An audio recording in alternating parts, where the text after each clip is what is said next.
কি হবে করে বলো না। আরে যাও না, আমাকে আমার মতো ব্যস্ত যাও না বাবা, তোমরা তো খাবে না, যাও না, এটা ঘোরাও না। ভিডিও হবে না আজকে, না দেখা কোনো ভিডিও দেবো না, আমি না দিলে তো তোমরা নিতে পারবে না। আবার দেখো, আবার কি দেখাবো, আবার কি দেখাবো, সেটা দিয়ে আমাকে এইটা দিলে চলে যাবো। রাজুদা, নন্দিনী দিদি আর মাখা কাকু, এদের মধ্যে কয়েকটা মিল আছে। যেমন এরা তিনজনেই খাবার বিক্রি করেন, এরা তিনজনেই রাতারাতি সোশ্যাল মিডিয়াতে ভাইরাল হয়ে যান, যার পর থেকে তাদের দোকানে মানুষের ভিড় উপচে পড়া শুরু করে। আর লাস্ট মিলটা হলো ভাইরাল হওয়ার কয়েক মাসের মধ্যেই তারা যেই স্পিডে ভাইরাল হয়েছিল সেই স্পিডেই ইন্টারনেট থেকে গায়েব হয়ে যান। না, রাজুদা এখনো হননি, বাট আই এম শিওর রাজুদার সাথেও এরকমটাই হবে। আর দিনের পর দিন এই সেম জিনিসটা দেখতে দেখতেই আমার মাথায় একটা প্রশ্ন আসে যে এরা হঠাৎ করে রাতারাতি এত ভাইরাল হয় কিভাবে? কে করে এদের ভাইরাল? আর কিভাবেই বা ভাইরাল হওয়ার 2-3 মাসের মধ্যেই তারা গায়েব হয়ে যায়? এদের কেরিয়ার এভাবে শেষ হওয়ার জন্য ফুড ব্লগার্সরা ঠিক কতটা দায়ী? আর তাই এই সমস্ত প্রশ্নের, যেগুলো আমি শিওর তোমার মনেও আছে, সেই বিষয়ে আমি রিসার্চ করার পর এই সমস্ত প্রশ্নের উত্তর আমি পেয়ে যাই, আর সেগুলোই এই ভিডিওতে তোমাদের সাথে শেয়ার করেছি। তাই তুমিও যদি এই মানুষগুলোকে কখনো ফেসবুক বা ইনস্টাতে কোনো ফুড ব্লগার্সের ভিডিওতে দেখে থাকো, আর ফুড ব্লগার্সরা কিভাবে এই সমস্ত সাধারণ মানুষের বিজনেস নষ্ট করেছে সেটা জানতে চাও, তাহলে এই ভিডিওটা শেষ অবধি দেখো।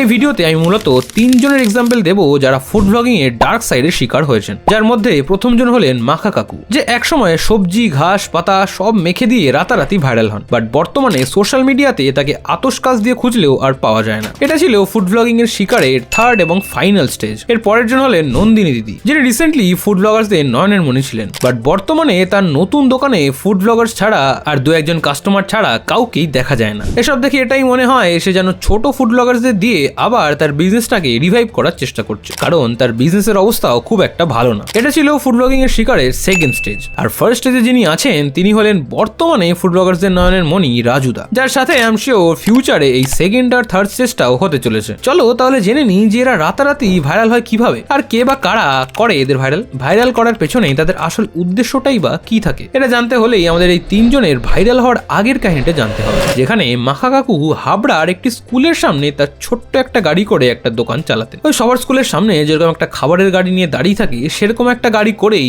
আলু মাখা, পেয়ারা মাখা, আমড়া মাখা এসব বিক্রি করে তার ঘর সংসার চালাতেন। আর এটা তিনি লাস্ট 24 বছরেরও বেশি সময় ধরে করে আসছিলেন। আর এটা এমন কিছু স্পেশাল না যে তিনি এর জন্য ভাইরাল হয়ে যেতেন, বাট কয়েক বছর আগে সে একটা এক্সপেরিমেন্ট করার জন্য কাঁচকলাটাকেও ওই পেয়ারা মাখার মতো করে মেখে বিক্রি করার কথা ভাবেন, কারণ কাঁচকলা মাখা বাংলাদেশে অলরেডি একটা ফেমাস খাবার। ওখানে এটা মানুষ বেশ ভালোবেসেই খায়। কেউ যদি বাংলাদেশ থেকে আমার ভিডিও দেখো তাহলে নিশ্চয়ই কমেন্ট বক্সে এই বিষয়টা জানাবে। এবার সেই কাঁচকলা মাখা যেই স্টুডেন্ট বা আশেপাশের মানুষরা খান তাদের অদ্ভুতভাবে ভালো লেগে যায়, আর তাই মানুষের থেকে উৎসাহ পেয়ে তিনি কাঁচকলার পরে একে একে পটল, লাউ এছাড়া আরো সবজি মেখে বিক্রি করতে শুরু করেন। আর সারপ্রাইজিংলি এটাও মানুষের ভালো লেগে যায়। তারপরে আর কি জানেন তো, ওয়ার্ড অফ মাউথের চেয়ে বেশি এফেক্টিভ মার্কেটিং আর কিচ্ছু নেই। তাই 1-2 করতে করতে প্রথমে এলাকায়, দেন আশেপাশের গ্রাম শহর থেকে তার কাছে মানুষ খেতে আসতে শুরু করে। আর এদের সাথে সাথেই আসা শুরু হয় কিছু সো কল্ড ফুড ব্লগার্সের, যারা পার্ট টাইমে রিপোর্টারের কাজও করে থাকে। আর এক এক করে এদের হাত ধরেই একের পর এক ভিডিওতে এই কাকুর মাখামাখি দেখিয়ে রাতারাতি সবার চর্চার বিষয় করে তোলা হয়। এভাবেই সে একজন সাধারণ ব্যবসাদার থেকে একজন ভাইরাল ব্যবসাদার হয়ে ওঠেন। এরপর আসেই নন্দিনী দিদির কথা, যিনি বহু বছর ধরে ডালহাউসির অফিস পাড়ায় একটা ভাতের হোটেল চালান, যেখানে অনেক মানুষই দীর্ঘদিন ধরে দুপুরে তার কাছে পেট ভরে খেতে আসেন, এবং সে এভাবেই তার ব্যবসাটা চালিয়ে যাচ্ছিল। বাট যেহেতু সে একজন মেয়ে এবং মিষ্টি হাসি দিয়ে সুন্দর করে কথা বলতে পারেন, তাই একদিন কোনো এক সো কল্ড ফুড ব্লগার্সের চোখ পড়ে যায় তার দোকানের ওপর, যেখানে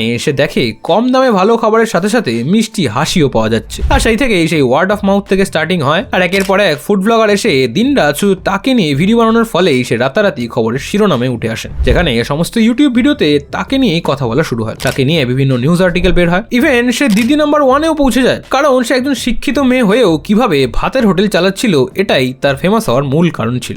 যদিও এই সেম কাজটা কত পুরুষ ডেইলি করে সেদিকে কারণ নজর নেই। আর তাই দিনরাত ফুড ব্লগার্সের এক্সক্লুসিভ কন্টেন্ট দিতে দিতেই সে ইন্টারনেট সেন্সেশন হয়। আর কেউ কেউ তো তাকে স্মার্ট দিদি, বং ক্রাশ এসব বলতেও বাদ রাখেনি। এরপর আসি এই মুহূর্তে ফুড ব্লগার্সের নয়নের মণি রাজুদার কথা, যার এই ডায়লগটা এখন সমস্ত ইন্টারনেট জুড়ে ভাইরাল হচ্ছে। 3টে পরোটা, আনলিমিটেড তরকারি, একটা সেদ্ধ ডিম, 1 টুকরো কাঁচা লঙ্কা দিয়ে মাত্র 30 টাকা, যাতে ট্রেনের টিকিট দিতে পারবে না। যার জন্য শিয়ালদা চত্বরে ভোর 4টে থেকে মানুষ লাইন দেওয়া শুরু করছে। ইভেন তার ডায়লগটা বাংলাদেশের একটা ইন্টারন্যাশনাল ম্যাচ চলাকালীনও বাংলাদেশের প্লেয়ারদের মুখে শোনা যায়। 3টে পরোটা, আনলিমিটেড সবজি, একটা ডিম, একটা কাঁচা লঙ্কা।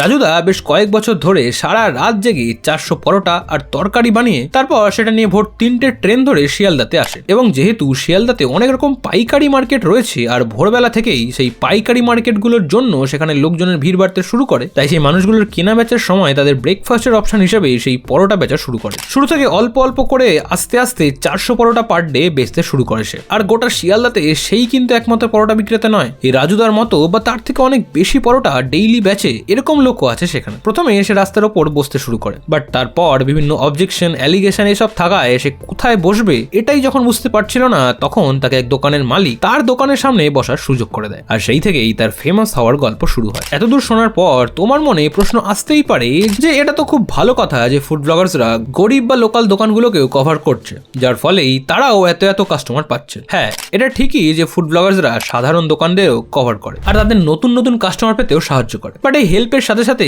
তারা যেটা করে সেটাই হলো তাদের এই দুর্দশার কারণ। যেখানে তুমি যদি মাখা কাকুর এক্সাম্পলটা দেখো তাহলে দেখবে প্রথম ফুড ব্লগার্সরা যতদিন ভালো ভালো জিনিসগুলো কভার করছিল ততদিন অবধি সব ঠিক ছিল। আস্তে আস্তে নতুন নতুন কাস্টমার আসছিল, বাট কিছুদিন পর কিছু ফুড ব্লগার্স মাখা কাকুর খুব অহংকার, মাখা কাকু এটা বললো, মাখা কাকুর থেকে এই বিহেভিয়ারটা আমি এক্সপেক্ট করিনি, তার অ্যাটিটিউড বেড়ে গেছে, এই সব বলে ভিডিও বানাতে শুরু করে। আর যেটাই সেই মাখা কনসেপ্টের ওপর থেকে মানুষের ইন্টারেস্টটা আস্তে আস্তে সরিয়ে দেয়। যেখানে কিছুদিন পর থেকে এই সবকিছু মাখাই যেন সেম লাগছে বা কাকু ফুড ব্লগারদের সাথে খারাপ ব্যবহার করছে, এসব ভিডিও ভাইরাল হওয়াতে মানুষের ইন্টারেস্ট তার দোকানের প্রতি আস্তে আস্তে কমতে শুরু করে। আর সবার ফলে নতুন কাস্টমার যারা ছিল তারা তো চলে গেলই, আর তার পাশাপাশি যারা কাকুর রেগুলার কাস্টমার ছিল তারাও এসব নিউজ আর্টিকেল, ব্লগ, কন্ট্রোভার্সি এসব দেখার পর তারাও আস্তে আস্তে কাকার দোকানে আসা বন্ধ করে দেয়। যার ফলে যেখানে অল্প থেকে হঠাৎ কিছুদিন অনেক কাস্টমার আসার পর এখন যেন মাছি ছাড়া আর কেউই যায় না তার দোকানে। আর এটা যে শুধু মাখা কাকুর সাথে হয়েছে সেটাও কিন্তু নয়, এই সেম জিনিসটা নন্দিনীদির হোটেলের সাথে হয়েছে। তোমার মস্তিষ্কে একটু জোর দিলে তোমার নিশ্চয়ই মনে পড়বে যে যখন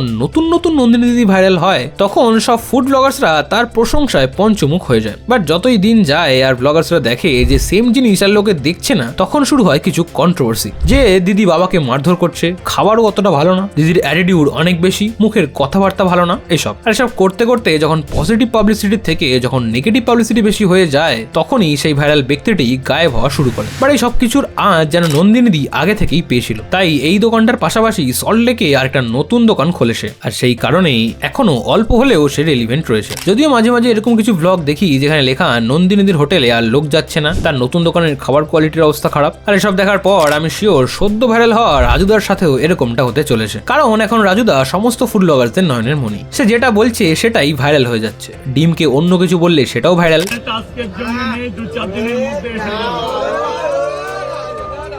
পরোটার দাম বাড়ালে সেটাও ভাইরাল। আর এসবের পরবর্তী স্টেপটা আমাদের অলরেডি জানা। কয়েকদিনের মধ্যে রাজুদাকে নিয়ে কিছু কন্ট্রোভার্সি শুরু হবে, যে রাজুদার বিহেভিয়ার ভালো না, খাবার ভালো না, অ্যাটিটিউড বেড়ে গেছে, ব্যবহার খারাপ, অহংকারী রাজুদার পতন, এসব। আর যার পর থেকে যেই স্পিডে তাকে ইন্টারনেটের আকাশে তোলা হলো সেই স্পিডেই তাকে মাটিতেও নামিয়ে আনবে এই ফুড ব্লগার্সরা। সব ফুড ব্লগারগুলো না একটা প্যাটার্ন আছে। নন্দিনীকে প্রথমে হাইপে তুলে প্রচন্ড ভাইরাল করলো, তারপর হঠাৎ করে বললো নন্দিনী অহংকারী, তাকে ডাউন করে। এখন দেখবে রাজুকে এরকম তুলছে, হঠাৎ করে একদিন বলবে রাজুদা অহংকারী, রাজুদা অহংকারী করে।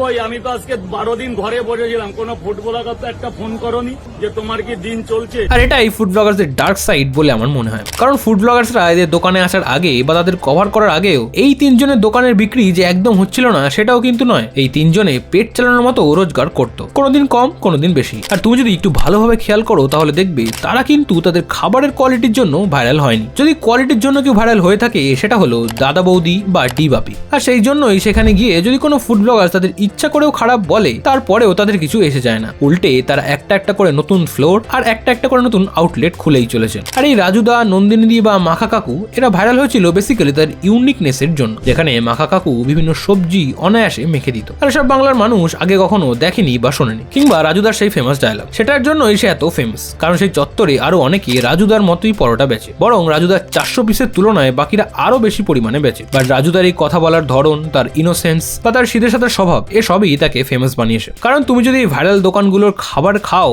বা এই দোকানগুলোর খাবারের রিভিউ দেখো, তাহলে একটা কথা নিশ্চয়ই শুনবে যে খাবারটা একদমই নর্মাল একটা খাবার। যেমন মাখা কাকু যাই মাখতো সেটা আম মাখার মতোই লাগ, কিংবা রাজুদার পরোটাও আর 5টা নর্মাল পরোটার মতনই। আর শুধু এই 3 জনকে নিয়ে বলছি মানে এই নয় যে এরা ছাড়া আর কারোর সাথে এরকম হচ্ছে না বা হবে না। এরকম আরো ছোটখাটো অনেক দোকানদার আছে যারাও রাতারাতি ভাইরাল হয়েছে এবং রাতারাতি ইন্টারনেট থেকে উধাও হয়ে গেছে। এরকম কয়েকজনের নাম তোমাদের যদি জানা থাকে তাহলে সেটা কমেন্ট বক্সে লিখে জানাও। আর তাই রাজুদার মতো একটা নিরীহ, অতি ভদ্র আর খেটে খাওয়া মানুষের সাথেও যাতে এরকম না হয় সেই জন্যই আমার এই ভিডিওটা বানানো। আর তোমরা মানে ফুড ব্লগ দেখে ইনফ্লুয়েন্সড হয়ে যারা খেতে যাও তাদের কাছে আমার অনুরোধ যে কোনো কন্ট্রোভার্সিয়াল ভিডিও দেখে একটা মানুষের সম্বন্ধে কোনো জাজমেন্ট তৈরি করো না। আর এই সকল খেটে খাওয়া মানুষের পাশে থাকো, কারণ যখন এরা ইন্টারনেট থেকে হারিয়ে যাবে তখন এদের জীবনে কি হচ্ছে সেটা নিয়ে আর কেউ মাথায় ঘামাবে না। ব্লগার্সরা ভিউজ আর রেভিনিউ নিয়ে চলে যাবে, আর এই রাজুদার মতো দোকানদার কয়েকদিন আলোড়নে থেকে আবার যে কে সেই হয়ে যাবে। And that is mentally very tiring. তাই তোমাদের এই বিষয়ে কি মতামত সেটা কমেন্ট বক্সে জানাতে ভুলো না। আর এরকম ভাবেই আমি বাংলার রোস্টারদের ডার্ক সাইডটা তুলে ধরেছি এই ভিডিওটায়। এখানে ক্লিক করে চলে আসো, তোমার সাথে আমার দেখা হচ্ছে ওখানে। টাটা।